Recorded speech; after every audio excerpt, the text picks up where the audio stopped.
started. Okay, this is the group 7, and this is our final project presentation.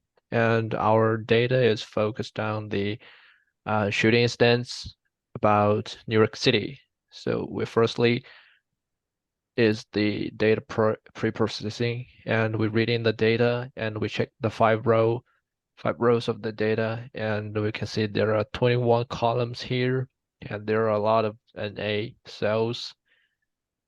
And this is the detailed information about this data set, and we can see the name of every column, and we won't focus on all of them, and we will only focus on the occurrence date and occurrence time and borrow and the precinct number and the statistical murder flag and perpetrator age, perpetrator sex, and the race, and so on for the victims, and the geographic information about the shooting incidents. So we firstly check the NA here, and we can see there are a lot of NA cells. And since the number of NA cells is quite large, we can't drop them off. So we replaced all of them with unknown. So here we fill NA with unknown, and there are some other kind of NA cells, but they're not empty. So they're like just parentheses now and uppercase U. So we replace all of them with unknown. So for now, all of the NA cells in our dataset is replaced with unknown. So the first objective is what time of year sees the greater increase in shootings.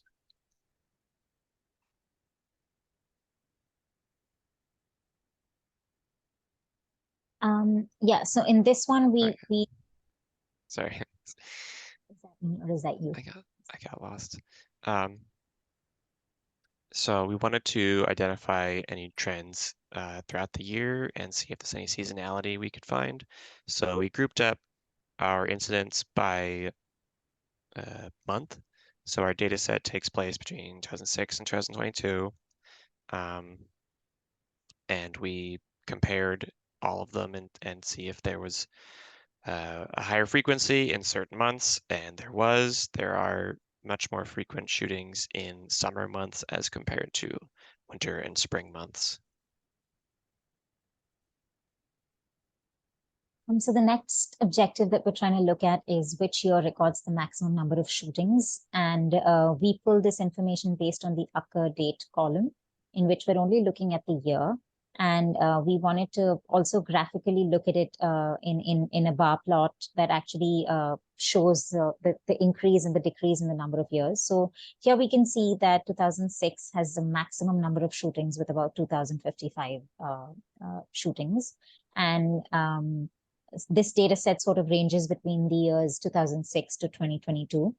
Here we can see that 2006 being the maximum number of shootings, but it gradually declines all the way till 2019, but then again increases in 2020 and 2021.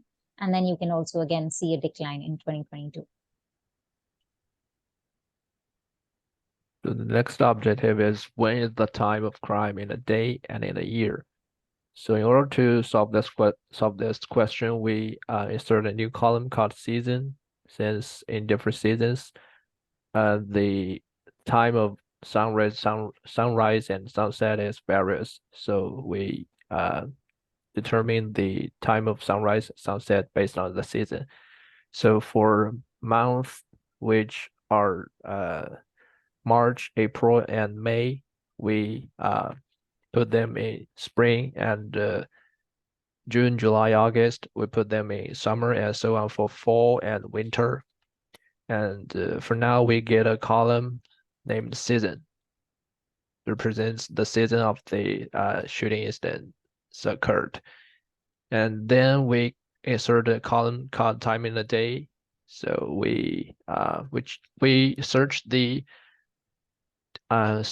specific time point of the sunrise sunset from offshore website, and we take an average of them, and we set the boundary of the sunset and sunrise. So and then we put the values in that column, and then we get a result that nearly 70% of them happen during the night, and only 30% happen in the day. So which is correspond with our common sense that night is more dangerous. So how about in a year, just like in different seasons, we group them by year and season. So from the output, we can see that in each season, that night is more dangerous than day, and in summer, and the summer is the most dangerous season in a year. And this is the plot. This is the plot of the bar plot of the season based on year, and we can see the green is summer. So in every year, the summer is the highest, and winter is the lowest in every year. So the next is list top 3 percent where shootings occur most frequently based on year. So this is quite similar, but for this one we group them by percent, and we can see that 75% percent is the most dangerous one, with a number of over 1,500 shooting reported, and then we created a map to hold the information about borrow and percent and the corresponding percent. So then we iterate it based on year, and get the result that from 2006 to 2022, top 3% based on each year. And from the output, we can see that Brooklyn, this borrow is the most dangerous one, and in Brooklyn, that 75%, this number 75 is with the most shooting incident reported number. So this is the one of the most dangerous percent. And then we combine this information with the actual geographic map. So here we imported library Folium, and we find the geographic information of New York City from offshore website, and download the JSON file, and then we customize the JSON file based on our need. We insert the percent number and the borrow and the incident reporting number into the JSON file, so that we can show the information on the map. And then we use folio.map, this function, to draw a geographic map, and then we add 2 interactive click with the on this geographic map. So here the columns shows the percent number and the count. So this is the output geographic map. So the darker color the areas, the more shooting incidents number reported. So in this area, we can see is the darkest, and the percent number when the mouse point hovered on this polygon, it shows the percent number of this area. It shows that this is percent number 75, and if we click it, and it will show the detailed information about this area, and including the percent number, so which is 75, and the borrow it belonging. So it belongs to Brooklyn borrow, and the shooting incident reported number of this area during these years. So if we click another one, so I will click JFK, this area, the precinct number is 113, and the bar is Queens, and there were 802 shootings reported during these years. So this is our geographic map. So the next one is which age group is more likely to be murdered. So we wanted to look at our statistical murder flag column. It's a Boolean value, just true or false. Is this incident classified as murder? And about 20%, 19-20% of our shootings are classified as murder. And so age in this data set is done by groups. So we collected our groups of ages and compared rates of murder rate. How many of these shootings are murder for each different group? It ended up being our highest percentage was the 65 and up age group at 30%. But as far as our much larger age groups that actually have a significant amount of data, our 45 to 64 age group with 24% was the most significant. And then we also did this based on year. So we have these groups of ages, and then as they may have changed. So this mostly corresponds with our general downward trend of shootings up until 2020, but mostly the ratios between age groups stays consistent. Okay, so the next objective that we're looking at is, which is the most common age group of the victims with regards to the shootings. And here what we've done is we've taken the victim age group column, really count the number of occurrences. And we can see that most of the occurrences, which is about 12,281, are between the ages of 25 to 44. So the maximum number of shootings have happened between the age groups of 25 to 44.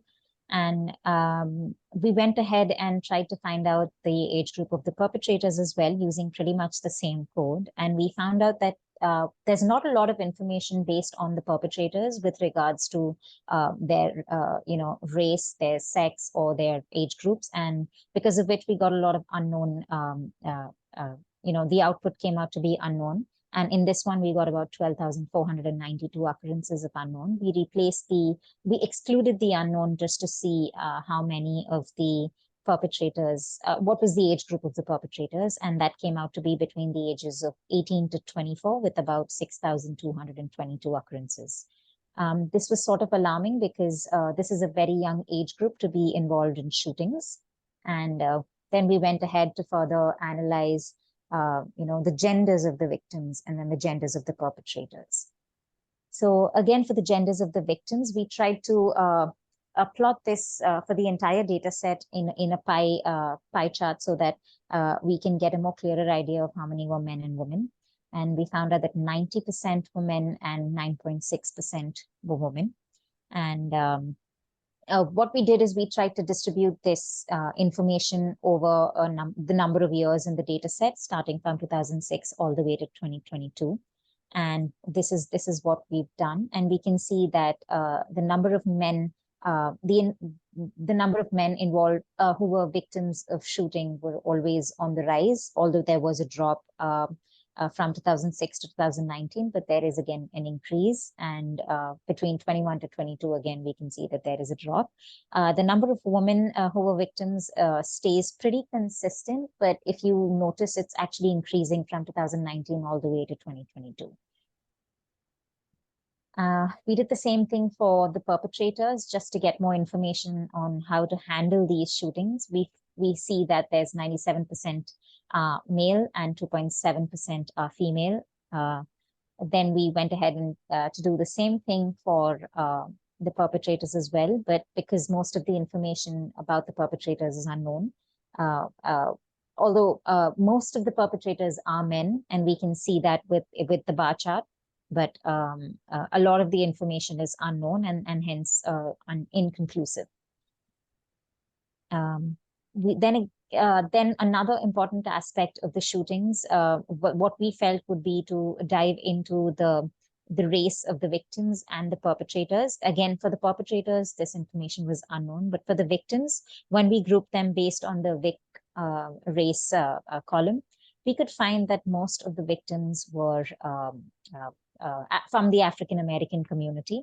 And when we went ahead to again analyze about the perpetrators, a lot of information, although was unknown, it did come we did get about the maximum number of perpetrators being from the African American community. So this is sort of alarming because the victims and the perpetrators both belong to the maximum number of victims and perpetrators belong to the same race. And when you think of what sort of programs or rules and regulations that the NYPD can actually put in place with these communities, it makes it a very important factor to consider why so many perpetrators from the age of 18 to 24 are actually getting involved in these kind of shootings. Then we later on tried to group all of this together in a bar plot, which ranges the victim's race based on the number of years. And this is how we can see that, again, as the data has been from the beginning of our analysis, there is a consistent, we can see like there is like a drop in the number of shootings with this particular race, that is the African American community, and then again it's on a rise.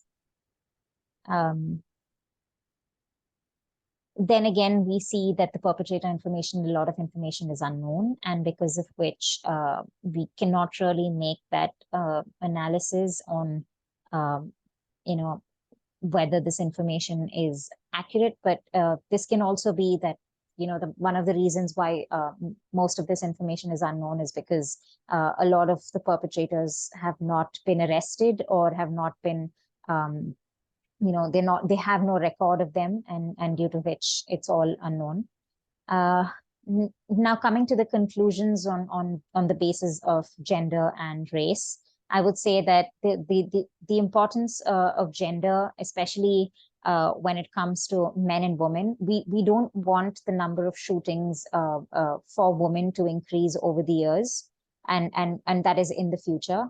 And hence, for this reason, we would say that the NYPD can actually put in more stringent police patrolling in certain areas that has seen more shootings in the past. And they can also have like sort of programs for the younger generations to understand the impact of gun violence and why is it important to sort of maybe go through psychological tests or something that can help them understand the necessity of using a gun and in what situation. If you guys have anything to add to the conclusion, you can add as well. Harshan, you want to go ahead first? Yeah, I can go first. So I want to add one more thing, is that from the output of this bar plot, there are a lot of unknown information about the perpetrators. And I mean, since they are perpetrators, it's reasonable that there are a lot of unknown. So one suggestion is that for NYPD or local police, they can put more cameras or CCTV on street, so they can capture the information about perpetrators when they murder somebody, for improving the public security and let residents feel more safe in that location. And one more thing is that from all the bar plots that based on year, we can see that there's a trend that from 2014 and to 2019, there's a decline trend. So I think the NYPD did pretty well during these years, because the shooting incident reporting number is decreasing. But in 2019 to during 2019 and to 2020, the dramatically increase in this shooting reported number. And the reason I think is that due to the COVID-19 and the economy is depressed, so the crimes would happen more frequently. So I think that might be one of the reasons. So that's what I thought. Yeah, we wanted to be able to give a perspective on the shootings that happen in New York City. We wanted to identify needs. Basically, we want to identify the places that might need no resources.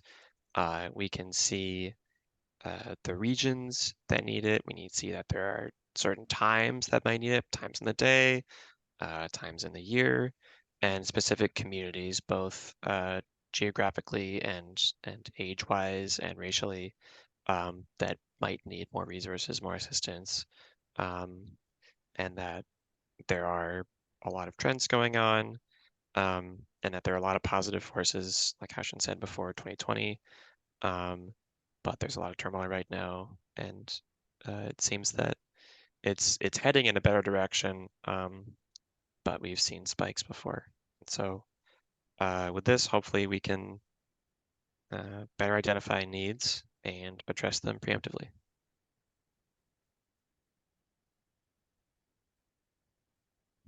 Okay, I think that's it for our final presentation. Right. Thank you. What about, Yeah, go ahead, Patricia. I think we're about a minute over time.